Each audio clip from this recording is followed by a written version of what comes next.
Now it's on. Y'all might want to check yours too. Well, good morning, everybody. Sorry for the delay, but apparently I-26 is backed up all the way as far as you can see to one lane. Some of y'all might have dealt with that traffic as well. So sorry. Thank you for coming if you did deal with that traffic. We do want to go ahead and get started. My name's Adam Jones. I'm this year's Small Business Council Chair, and I'm with Jones McCadden & Associates, an association management firm here in Columbia. It's great to have you here. We've had a lot more people register, but obviously they're stuck on the interstate, so probably better to be here than sitting in your car. We're pleased to have a very distinguished panel today. They're dedicated, hardworking small business owners to talk about their secret to success and thriving during startup mode and daily operations. All three of our panelists have unique situations and are entrepreneurs and have done some awesome work developing their product, promoting business, and building a following that will eventually lead them to the best of the best. I'd like to ask each panel member to introduce themselves and tell about their business, product, length of time in business, number of employees, and what your market is. And we'll start with you, Craig. All right, good morning. My name is Craig Amick. I own Hollow Creek Distillery. We distill and bottle bourbon, whiskey, flavored whiskey, vodka, and moonshine. Let's see, right? We have 8 employees, been in business for 8 years. Anything I missed? I guess your market. Yeah, our market is most adults.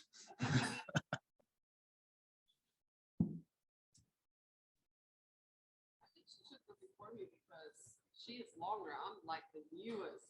Okay. So hi, I'm Mery with Mery's Kitchen. I had no employees until last week, and now I have 4. So yes, thanks. The brick and mortar is on Canal Side, and I have a bakery, cafe, bistro type, and a floral shop, all in one. So it's like for anybody who loves coffee or pastries, fresh baked, wholesome. That's Mery's Kitchen. Good morning, everyone. Thank you all so much for pressing your way. I live like by the Columbiana Mall, so I'm grateful to be here. And if you push through that traffic, thank you so much for pushing through as well. The commute to downtown Columbia, I've not made it in a long time, but it is undefeated. It is undefeated. I am Rozalyn Goodwin. I'm the founder of Confidence. That is a girls' hair care solutions brand that I started with my daughter, GaBBY, when she was 7 years old. We invented GaBBY bows, the first and only guaranteed anti-slip, double-face, double-snap hair barrette.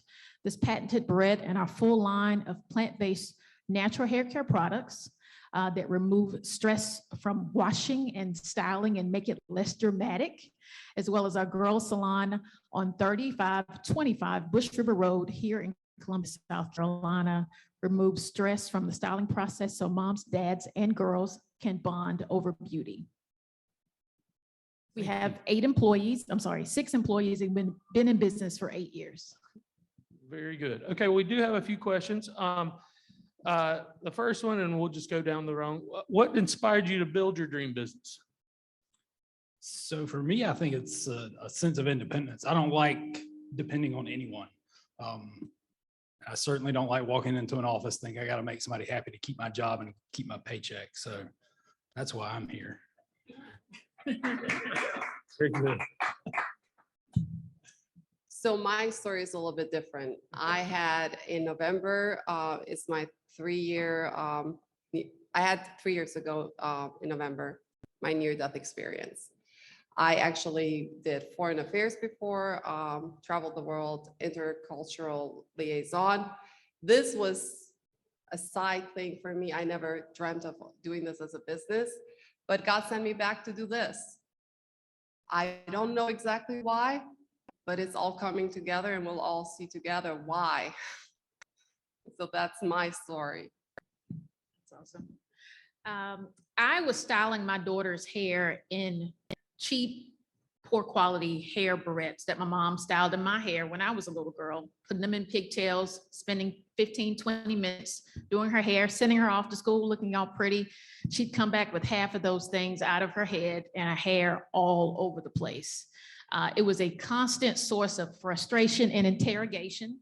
She'd come home, I'm like, what happened to your bows? Why does your hair look like this? When she was in preschool, we would get pictures all day long from the teachers. And I would cringe every time I opened up the email because her hair was just flying on one side, like I did nothing to her hair. So I got frustrated one day because I was going to the store to buy barrettes every 2 weeks to replace what she was buying, what she was losing. And I got on social media and said, you know, moms, I am sick of this. Is anybody figured out a better way to keep these things in the hair? People responded, I have to tie rubber bands around them or I stopped using them. Why don't you try this brand? That type thing. We're going back and forth. Our pastor jumps into this conversation with all these moms and at me. Sounds like a market you need to break into. I wasn't trying to break into anything. I was really just trying to blow off some steam. But doing Gabby's hair when she was 5 years old, about 2 weeks later, I mumbled under my breath. I did not think I was audible. Somebody needs to make a bow. And she jumped out of her seat. She said, Mommy, are we gonna make a bow? I said, blah, blah, blah, blah. I said something to brush her off and I figured that was the end of the conversation. But when I picked her up that day and every day after that, she kept asking me, Mommy, when are we gonna make my bow? Mommy, when are we gonna make my bow? We walk in the grocery store and she said, Mommy, are my bows gonna be sold in Publix? I said, whoa. At that point, I started what I thought was just a science project that if we created an idea, maybe we could sell it. Obviously we didn't 8 years later, but that is how it started. It started with a girl in pigtails every day about creating a barrette that would stay in her hair, and then it evolved into what it is today. Great story. Well, we all know that, you know, running a small business is hard, but starting one's even harder. So just wanted to ask, like, how long did it take you to create your business plan? And then how often do you check back to see, you know, if you're checking the boxes and doing everything that you had planned? So for us, we spent a solid year working on a business plan, figuring out just exactly how we wanted to do this. As far as, you know, frequency of check-ins now, we update our business plan every year and look back with a very honest eye about, you know, what we said we were going to do, what we did do. And it's complete with pro forma financials too. So, you know, dollar signs don't lie. That's where the truth really comes in. And then as far as more frequent feedback, we do quarterly plans. It's more strategic level than a high level business plan, and look back at the beginning of each quarter to say, all right, here's what we said we were going to do the last 3 months. Did we? And here's what we're going to do over the next 3 months. So here's what it's funny when God sends you to do something, right? I don't know what the mission is and what the business plan is. So I still don't have a business plan because it's hard to explain to people that God told me to do this. I don't have the budget to do what I know I'm supposed to do, but somehow doors have been opening up. The right people have been showing up. Mery's Kitchen has grown from a commercial kitchen where I was baking cakes last year to now having my own space. So I guess I am proof that even if you don't have all the ducks in the row and you don't have all the paperwork in place, if you're supposed to do that, somehow it all comes together as long as you work 17 hours a day, never sleep, have many, many hats that you wear, and you're okay with working harder than ever before and being as broke as never before. That's good. That's good. We started with a business plan at the beginning, and I had a SCORE mentor, score.org. Anyone can find a mentor for free. And there may be some in the room. But that template we used from SCORE still up today. And to kind of share what our business plan was 8 years ago is completely different from what it is right now. There's so many things that change, you know, worldwide pandemics, and other things that change what you think you're going to do. So one example is we were really just trying to solve a problem, or honestly, as a mom, I was just trying to teach my daughter that anything is possible if you work hard on something, you have an idea, it can happen. Creating a barrette that does not slip out the hair is not necessarily the best business model, because people make a lot of money from things that are cheap that you have to replace every 2 weeks. So it's not recurring revenue. So while we were happy about solving a problem, we recognized that we had created our own business model problem and that we didn't have a disposable product. So, 4 years ago, we decided, okay, we've got to create something that people use and need to reuse and buy again. And that's why we started our full line of plant-based products, and then taking another step further and providing the service in our salon. So it is ever changing. I'm one of the blessed people in the first cohort of the Columbia Chamber Minority Business Accelerator program, and we're working on our growth plan. And I've even got one of my coaches here. We're constantly updating that plan, I feel like every 2 weeks, as we are learning more about ourselves, learning more about business. It is an ever-changing document. And like Mery said, I don't want you to be caught up in a 7 or 8 page business plan. A lot of people even recommend 1 or 2 page business plans now. The main thing is just keeping on top of your numbers, how you're performing, what your goals are. And like he also said, keeping up with that quarterly to make sure you're making the shifts as the market shifts. Very good. So it sounds like you use some outside help with Score, the Minority Business Accelerator. That's a good shout out to both of those. It sounds like they're good. And Craig, did you use any professional help in your business plan, or did you just wing it? Nope. Nope. Okay. Well, so take some notes from these guys. That's exciting. Well, for startup marketing is a big issue. You got to get your product and that name out there. What are the key business drivers and marketing tools you bring, you use the most and has brought you the most customers? So I'm going to preface this by saying you have to know what customer you're going after. Our business has a lot of different facets to it. If we're going after an individual consumer that's looking for a $20 bottle of vodka, every couple of weeks or something like that, social media is by far the best reach and the best value. It's what we found anyway. And it's all about how you use social media. It doesn't require a lot of ad spend. There's a lot of organic techniques that really drive engagement and pay off very well. The flip side of that is, if I'm trying to sell a $15,000 barrel of bourbon, social media is not the way to go. All right. So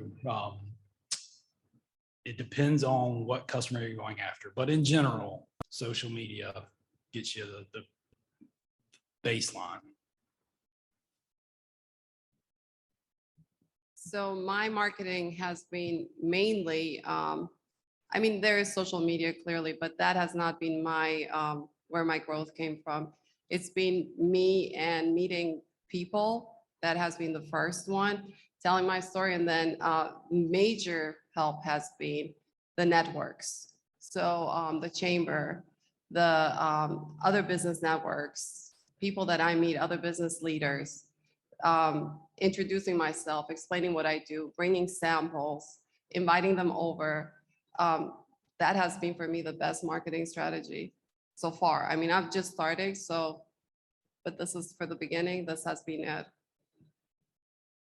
I ditto to everything Craig and Mery said, as far as knowing who you are marketing to and having that target market. So what we do is we recognize, okay, I'm going after the mom. She's usually the one that's dealing with the hair. Where is the mom? So let me go find her. Which social media platforms is she spending her most of her time on? And then of course, I'm looking at the analytics to see, okay, where did my website traffic come from? Did it come from Facebook? Did it come from Instagram? Did it come from Pinterest? And that is where we spend most of our time, based on the data as far as how people find us, land on our website, and spend their dollars. Word of mouth is very important, particularly for brick and mortar stores. There was someone at our salon yesterday morning, was it this morning? I'm getting my days mixed up. But she said that she has her daughter in gymnastics. There was another little girl's hair that she really admired. She asked the mom and she said that she had it done there. I was, okay, wow.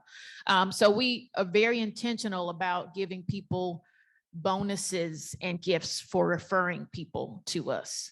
We have a rewards program. So if you refer people, if you share it on social media, we give you points that you can redeem for dollars off of purchases.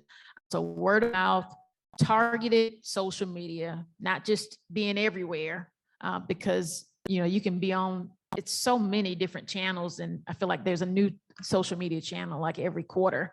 But you got to make sure that your target market is there, and that's where they spend their time. Very good. Yeah, social media, so sounds like works well for everybody. So maybe that's going to be a breakout session for the Small Business Council in the future. We've heard a lot so far, and I got a few more questions, but I want to see if there's any questions from what y'all have already heard before I move on. Anything from the audience?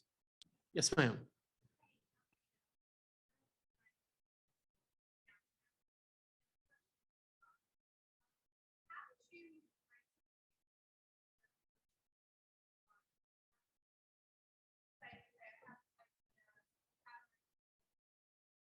Awesome. I love Hotel Toronto.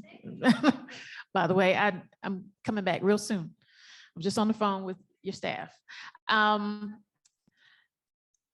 As I shared with you before, I have no background in entrepreneurship. I was raised to go to school, get a good job, and stay on it forever. And when this whole, GaBBY talking about creating a barrette, and when we could not sell it because I honest to God tried, I asked that company, and if I mention their name, you'll know exactly who I'm talking about. Major, you think about hair accessory company, they're the first to come to mind. I spent about 6 months chasing after them, trying to get to someone who could give me some feedback. We went through 2 or 3 rounds of focus groups. At the end, they decided not to pursue or purchase our idea. It didn't fit their market strategy. I honestly asked him, can you help guide me on what to do? I don't know what to do. Here's my daughter inspired to do it. And I prayed. I said, God, if you want me to do something, you're going to have to help me. You're going to have to show me how to do it, because I don't know where to start. We had the idea and concept in our mind, but I couldn't even draw it. So step by step, we felt led and instructed to go to certain people. There was an artist that I met, and he helped us draw the image of what was in our head, a 3D image. And that was the first thing that we were able to, as we were talking with people, they were able to see what we were saying.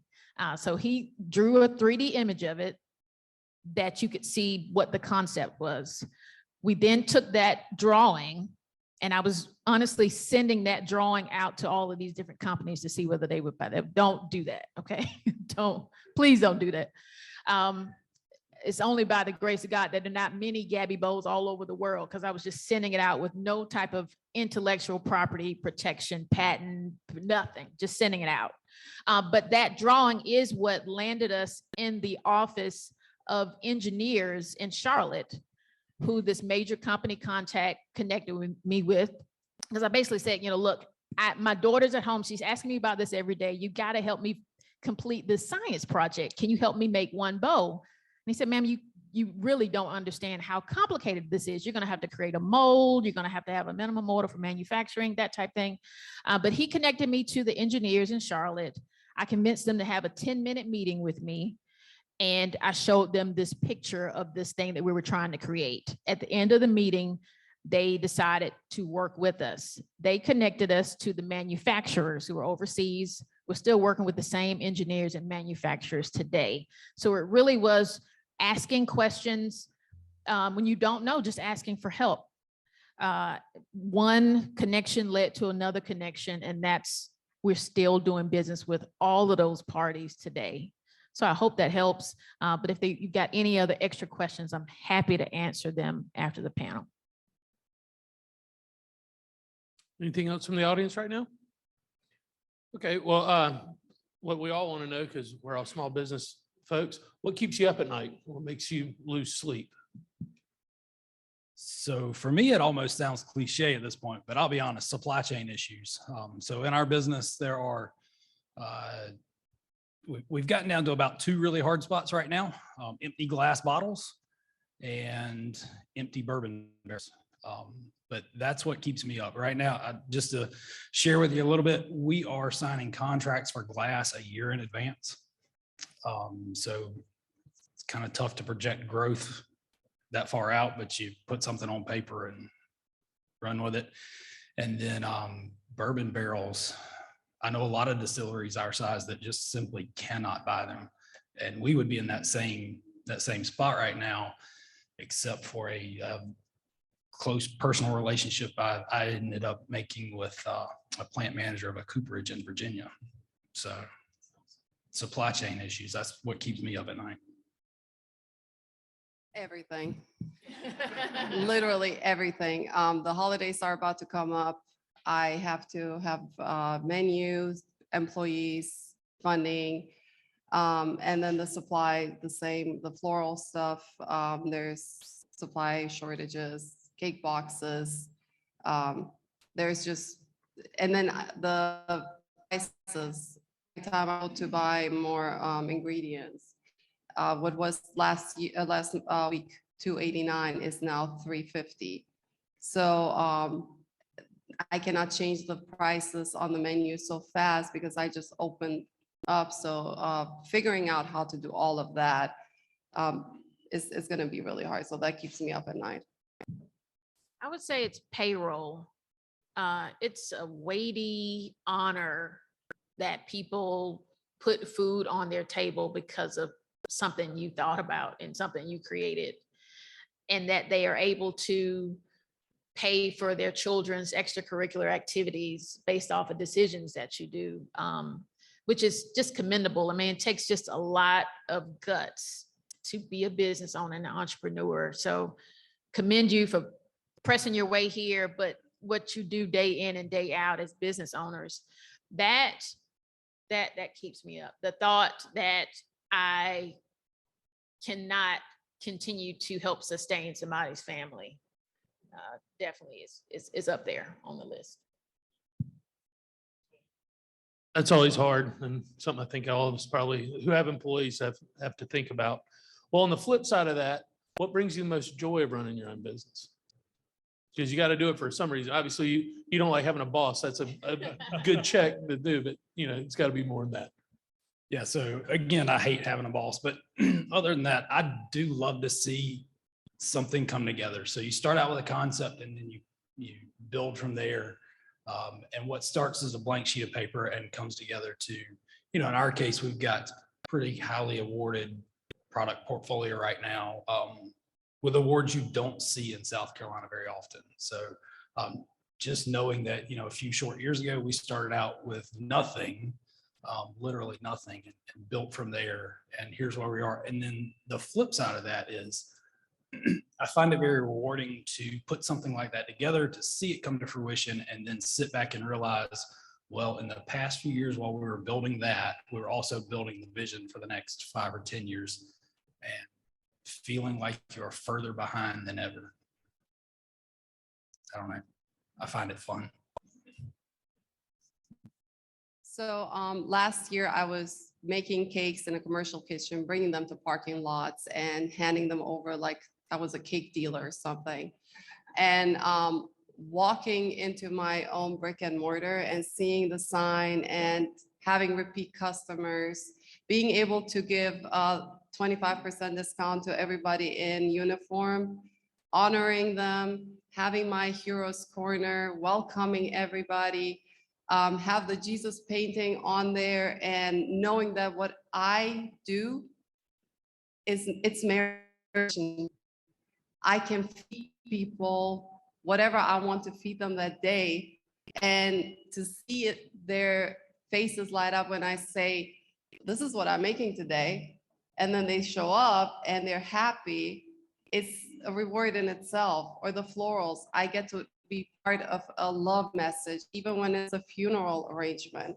Somebody cared enough to use my skills that God has given me to send that final arrangement or a love message. And that is such a blessing that even the 17 hours a day, 15 hours a day of hard work, no pay for me, everybody else gets paid, but that reward is just so overcoming. It just keeps me going. For me, it is witnessing the incitement of confidence in girls. And we do that in a number of ways. One of the first things we did before we even launched hair products is GaBBY came to me with another idea. She's full of ideas. She's 15 now. We were going to vendor shows every weekend, it seems like, pop-ups, really just getting face-to-face interaction and feedback on our products. That's another thing too, as far as marketing. At the beginning, getting real-time feedback from customers who are potential customers to give you feedback about your product was great as well. But we would meet girls who were just like GaBBY when we started, extremely shy, very timid, couldn't make eye contact, very unsure of themselves. So we started the Mommy and Me Entrepreneurship Academy, and to date, we've helped 50 girls start their own businesses in 16 states. What gives me the most joy is logging onto Instagram and seeing how they have evolved in their confidence from being very shy, very timid to now going live, selling in their communities, selling the products, organizing vendor shows, even in their own cities. It brings me so much joy and pride. And most recently, since we've opened the salon in December, seeing these girls come out of the salon chair to where we have this photo shoot right after they finish. We have the ring light and they twirl around and we take pictures of every angle of their hair. And just to see how when they walked back to the salon room and they come back a different way, just so filled with confidence, that brings me so much joy. That's great. All great reasons and great stories. So we've heard a lot from y'all. What advice would you provide to anyone being crazy enough to contemplate starting a new business? And would it be, joining chamber, like what networking events, things like that? What would you tell them to do to start a new business? So first of all, think long and hard about, do you really want to do it? I'll be the first to tell you, I have a blast. I think it is a great thing if your personality and your work ethic's cut out for it. Just make sure you're honest with yourself about that. Next, network anywhere you can. You can never know too many people if you're going to be in business. And then finally figure out, once you know what you're going to do, what your product or service is going to be, figure out why your customer would use you instead of the other guy. And if your pitch is, so we see the same pitch an awful lot in the spirits industry, especially with small distilleries. They all say the best juice that's ever been put in a bottle, I put it there. If that's your pitch, forget it. All right. You've got to have some other reason for your customer to come to you. An excellent product or service is the price of entry. If you doubt whether or not you can provide that, I would seriously shy away from it. So if I could give anybody advice, it would be really what he said, think really hard about it. But then before you let go of your job and use all your savings and all that stuff, if it's a bakery or whatever, get small steps started first before you quit your job and do all the other things. I mean, you hear them in motivational speaking say, you just go for it. But then if you actually listen, and this was only a few months ago when I realized when I had only $50 in my bank account, where they say something like, oh, I went bankrupt 3 times. I had never picked on that before until I had this $50 in the bank. And I'm like, they're saying they went bankrupt 3 times. 3 times. I cannot do that. My credit score cannot handle that. My family cannot handle that. So I would say make sure that you are realistic first before you do anything like that.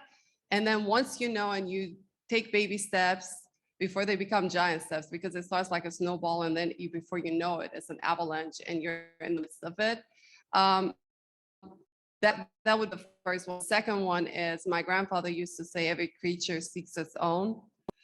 Find your network. Like the Chamber of Commerce is great. Find other business networks, go mingle. Somebody once said to me, I don't like to pay to play, but if you don't pay, you don't get to play. So find different networks, find different leaders. I'm still finding my mentors. I ask them, I don't know what I don't know, and that's the scariest part. And that's pretty much, if you're about to start, there's so much you don't know. And then once you start knowing, it's like, oh my God, this is overwhelming. And then you get scared. What else is around that corner that I don't know? All excellent advice. I would say take the faster route and invest in mentorship, invest in your relationships. All of your relationships will not be free. Let's just go ahead and get that out of the way. Being a member of the chamber is not free, but the relationships and the networking that will take place are invaluable. And some people abort those type of relationships that lead to growth in their business because of a price tag. So we need to get over quickly that you do need to pay to play, pay to get the relationships. Some relationships you have to pay for, and they are worth it because they have been where you are trying to go, and they can tell you about the mistakes that they made so you can avoid making those costly, sometimes timely mistakes. I would pay to have access to someone to tell me, I did this, it cost me $1 million in loss, and it wasted 5 years of growth in my business. Yep, I'll pay for that. So I don't have to lose $1 million, waste 5 years of growth in my business. So we've got to change our mindset that it's worth the investment. So I pay mentors, I pay coaches, pay to be in the rooms where decisions are made. And I'm preaching to the choir because you all pay to be a part of the chamber, but don't be afraid to invest in mentorship to help you get there faster. Thank you. Yeah, my predecessor, the chairman of this, would always say a chamber is like a gym membership. You get out of it what you put in. So if you're not a member out there, please do consider joining, because the chamber does do a lot. And joining these things, networking is it can be free, but it get a little bit better when you're part of something. Last question, and I see one of you already has this, but the Columbia Free Times just announced its best of competition based on feedback from customers. What is your assessment of what it takes to be the best of, and how will you work to achieve recognition by local businesses and, most importantly, your customers? And like I said, Craig has already won one of these best of, so he can tell us how he did it. So this question is kind of cool. Let's see, we've won Best of Columbia 4 years running now, I think. Honestly, you got to be honest with yourself. So we started talking about business plans and marketing and what your pitch is, what your angle is. That's all well and good. Resist the temptation to tell yourself that you are the best at anything. Go see as many of your competitors as you can, or as many adjacent businesses as you can, and sometimes seemingly unrelated.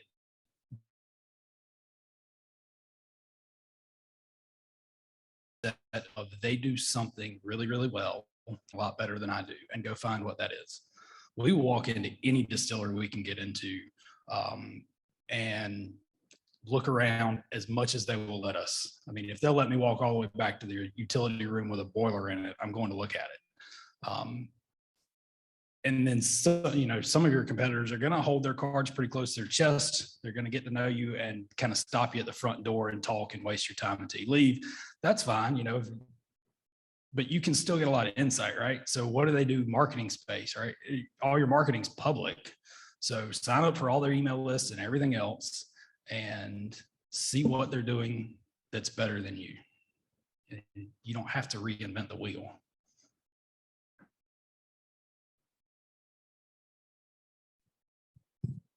I'm gonna do what he said.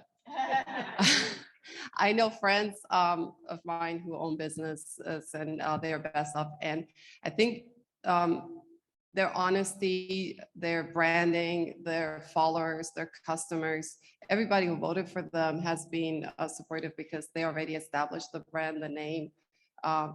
And the community loves them for that. So next year, I will be able to tell you what that feels like if I'm nominated. But until then, now it's just hypothetical. So I don't know what I don't know. I'm going to do what he said. That was great advice. We are definitely focusing on our customers first. So we just opened our brick and mortar with a ribbon cutting with the chamber. Shout out to the Columbia Chamber in December. So we have a retail store and girls salon off of Bush River Road.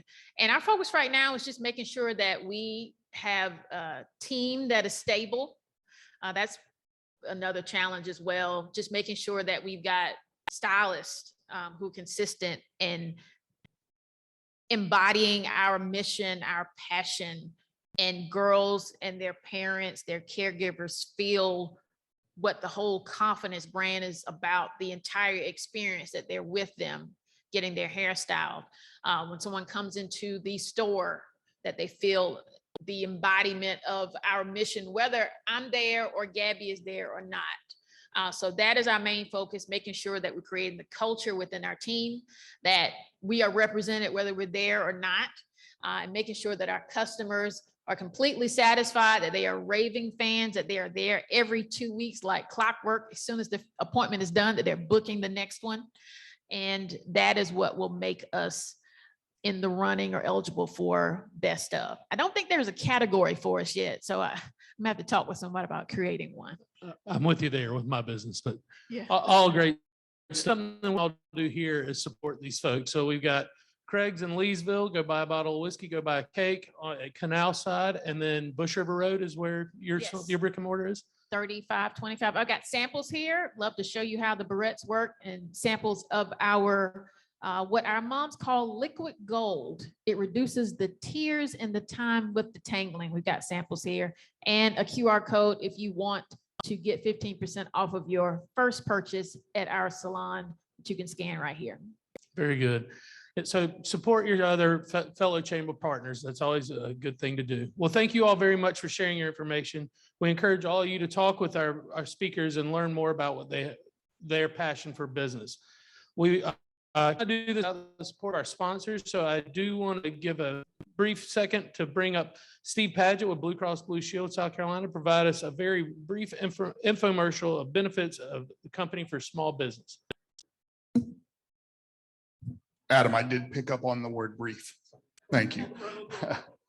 By the way, if you have not heard GaBBY share her story that you heard here today, I had the privilege of hearing you up in a chamber event in Greenville, and it was inspiring. I want to share with you briefly. Now is a tremendous opportunity. One of the things that we talked about here was investing in your business. And one of the things in a very tight labor market right now is investing in your people. For those businesses that have employees, one of the things that we have seen in the last 18 months is employees, one of the driving things they're looking for in their employment, in addition to flexibility, is ability to have quality health insurance, because they don't want to go through the next pandemic, whatever that may be, without insurance. As we struggle to find quality employees, when we do find them and we want to hold on to them, having a quality health insurance plan makes it much more easy to maintain and retain your employees or recruit new ones. So if your business doesn't currently offer insurance, reach out to the Columbia Chamber or come see me. We'd love to talk with you about affordable options. And yes, I do work for Blue Cross, and I did say affordable, because there are plans that you can tell me, Steve, I can afford $300 a month for my employees, and we'll find a plan for you. So, or $200, you get to tell me what that amount is, but have the conversation. You don't know, I think someone said, you don't know what you don't know. Have the conversation and invest in your employees. I will also echo, we are local. We are the only carrier that is based in South Carolina. We only sell our products in South Carolina. We on the soccer fields, going to the Fireflies games with you. So keep that in mind as we invest locally. It is a key part of who we are. So I hope that was brief enough, Adam. Thank y'all. If you have questions, I'll be here afterwards and we can talk and set up a time to walk through some stuff. Thank you. Yeah, I'll say when recruiting, a good healthcare plan goes a long way. So talk to Steve. We have a great product with the Minority Business Accelerator, but I do want to give Henry a second to talk about that. Or are we going to?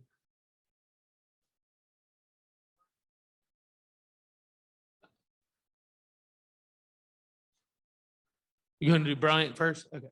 So while Bryant's coming up here to talk about some stuff from the ARPA training session from Richland County, we do apologize. We got started a little behind, so we did have to skip our program networking, but we will get back to that at our next meeting. That mic work, Bryant? I think. Okay, good. Good morning, everyone. My name is Bryant Davis. I work with Richland County government and do a lot of their outreach and engagement. See some familiar faces, so always great to see you guys. Just wanted to share some information briefly. If you've been following it all, the county has American Rescue Plan funding that they receive through the federal government. The county is administering grants. Those categories range from small business, youth services, and so I would encourage, if you had the opportunity to, very similar to what the city has done and meeting and talking with people through that. There are 2 upcoming training sessions. Those dates are Wednesday, September 21st, which is tomorrow at 10 a.m. These meetings will be held at Council Chambers, 2020 Hampton Street. And also there will be another meeting on Thursday, September 22nd at 3 p.m. I also want to share as well, there is 2 phone lines that you can actually call if you're like, I just have a question, I just need to know if I'm eligible or whatever. And there are actually county staff people that will answer those calls. So they're taking about 100 calls or so a day on those.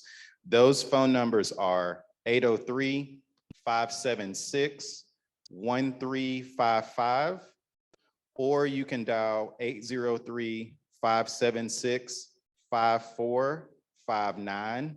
And again, I'll mention those categories: small business, nonprofits, workforce training, educational assistance, home repairs for seniors, addressing food insecurity, broadband services, affordable housing, and any other services that are addressing issues in underserved communities. I'll be more than happy to stick around a couple minutes after if you do have questions, but I would encourage anybody that thinks they may qualify for that or thinking about it, to at least give them a call. You can also go to our Richland County website. There is a link on the page there for ARPA funding, so you can read through that and see if that's something you qualify for. But just wanted to share that information with you guys.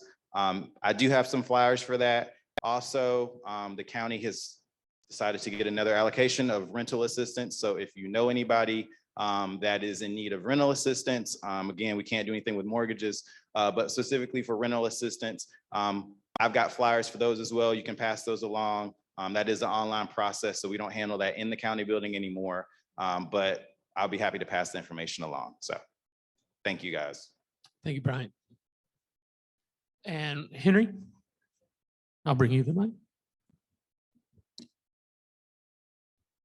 Thank you, Adam. I would like to say once again, thank you very much for our panelists this morning. Interesting stories. What I would say about you guys are that you have a lot of courage. To start a business, you cannot be a weakling. You have to be courageous. And you also have to understand that there may be times that I might trip up and I might even fail, but you push through those fears, and you guys push through those fears, and you start your business. So congratulations and thank you very much. Let's give them a round of applause. Thank you. Thank you. If you've been here before, you've heard us talk about the Minority Business Accelerator. And one of the things I haven't done, and if you participate in the Minority Business Accelerator in any way, please raise your hand. Good, thank you, thank you. And one of the things I would also say is that it is not for those who are just starting a business. What we're looking for in the Minority Business Accelerator is someone who's been in business, you've been working in your business, you're trying to get your business started, you're trying to get it to a point where you understand where you are, completely understand where you are and where you want to go. So we ask that you be in business for at least 2-3 years. We also ask that you have a gross income of about $200,000. He says, $200,000, I'm making $50 a day. But the reason for $200,000 is that at that level, you're at a point where your business can start to be one of those that grow, that can take off.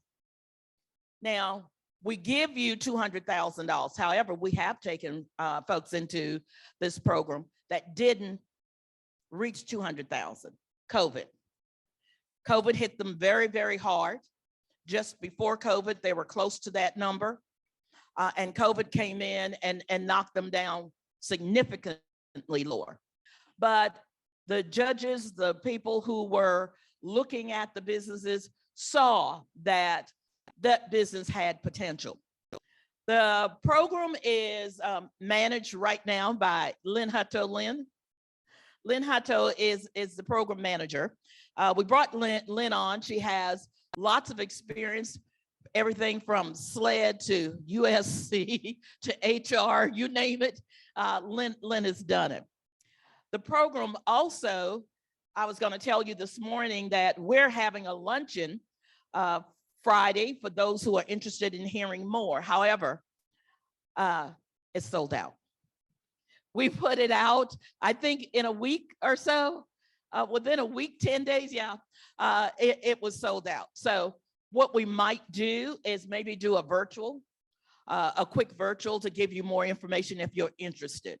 So if you're interested, before you leave today, if you will give us some information on your way out, we will be glad to do that. Again, it's called the Minority Business Accelerator. It's a program to help you work on your business. You've been working in your business. Now we want you to work on your business. It is something that can help you grow.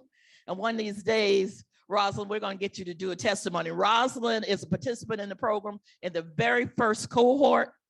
She understands that it takes a commitment of time, but it opens your eyes. Even you've heard Rozalyn talk about talking to people internationally. But I think she would be the first to tell you that it opened her eyes to some other things in her business that it may have taken her years down the road to get to. So if you have an interest, please let us know. Thank you. Thank you, Henry. And last up, we're going to bring the brains behind the Small Business Council up and have Susan Mcpherson close us out. Hey, good morning and thank you. I appreciate everybody coming in. You wouldn't believe how many texts I've gotten saying, I'm still sitting on I-26. I'm like, well, but then Amy gets the prize. She's sitting on I-26 watching Facebook Live. So she's tuned into everything. So, but thank y'all all for coming. Thank you for everything that you do. Just wanted to take a couple of minutes to say, Thursday, we're going to be famously hot, 97 degrees. We're going to do a closeout partner engagement down at Adventure. So y'all please come join us for that. It'll be a lot of fun. And then we have the gala on October the 6th. If you like shagging and dancing, the Embers are coming. So it'll be a lot of fun. We hope you'll buy tickets, come see us, come visit. The chamber team has an outstanding program lined up for that night. It's going to be a lot of fun and not a whole lot of talking and meetings. So please come out for that. And then on October the 19th, we do have a welcome breakfast for our new Commanding General at Fort Jackson, General Gillard. You think cheers have enthusiasm for what they do? You haven't met anybody yet. General Kelly is so thrilled about being here in Columbia, in the fort, and he is just excited to get to know everybody. So hopefully y'all come out and join us for that. And then I also want to just take a minute. We put out these little survey feelers to see if you could just let us know, what are you thinking? What are you hearing? What would you like to know more about? I know we have great ideas. I see Rita sitting over here, Marcus, her mind's just a thinking. So we appreciate that. I want to just do a testimonial. I have tried products from all three of these. They are great. We hope that you will get out, join them, support. everything that you can, learn from them, listen from them, and that's what it's all about. I loved hearing them say, get involved with your chamber. It's a great networking opportunity. And so that's what it's all about, is connecting people like each of you so that you can be successful and so that we can help you be successful. So without further ado, we've never had this. We've always had the opportunity to draw from the fireflies. Up, Henry's got to ad lib. And Henry always ad libs. I want to give a shout out to a chamber partner. Marcus and Rita is sitting there, and you've talked about the best of, and best of is great. But these guys have won the best of regionally and in national competition. They run Hotel Trundle. If you've not been to Hotel Trundle, please do so. So congratulations, Rita and Marcus. And Hotel Trundle, just like Miss Mary's Kitchen, they do a great job with our military, supporting them, and also just like so many of you do. We appreciate that. And then, like I was saying, we've never had the opportunity to draw. We always draw for Fireflies baseball tickets. So today we're going to draw for some Firefly Spirit from Hollow Creek. So if you have your name in the bucket, and if you are picked and you do not want your bottle, please feel free to share it with someone else. So. Okay, let me see here. Anita Murphy. And it was Anita's birthday, so you get to pick one bottle of choice. Please leave the medals with us because he worked hard to achieve those, and he'll put them on the next bottle. So thank you for that. We did hope you enjoyed the networking in the beginning while we were all waiting for the traffic to clear. It didn't clear, so we'll be back here next month. We'll do our actual planned networking. Thank you all for everything that you do. If you don't have enough to do this afternoon, we have City of Columbia City Council at 4, and then at 6 we have Richland County Council. So come out, be involved, and enjoy local government at its finest. Thank you. Thank you, Adam. And thank you to our panelists too. Appreciate all y'all being here. Thank you, everyone.